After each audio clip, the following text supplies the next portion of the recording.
continue our parish reading of Evangelii Gaudium, the Joy of the Gospel by Pope Francis. The special place of the poor in God's people. This theme relates to the feast of St. Thomas the Apostle, as one of the hallmarks of the Apostolic Church was their concern for the poor. Article 199. Our commitment does not consist exclusively in activities or programs of promotion and assistance. What the Holy Spirit mobilizes is not an unruly activism, but above all an attentiveness which considers that the other, in a certain sense, as one with ourselves. This loving attentiveness is the beginning of a true concern for their person, which inspires me effectively to seek their good. This entails appreciating the poor in their goodness, in their experience of life, in their culture, and in their ways of living the faith. True love is always contemplative and permits us to serve the other not out of necessity or vanity, but rather because he or she is beautiful above and beyond mere appearances.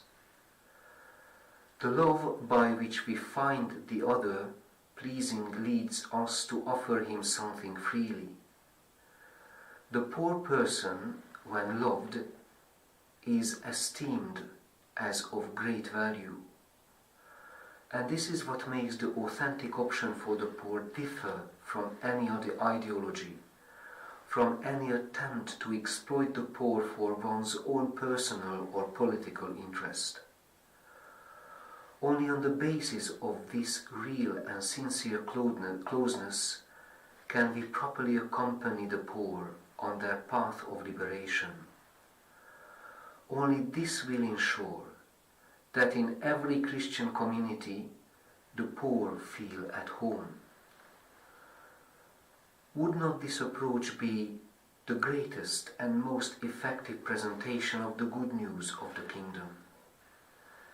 Without the preferential option for the poor, the proclamation of the gospel, which is itself the prime form of charity, risks being misunderstood or submerged by the ocean of words which daily engulfs us in today's society of mass communications.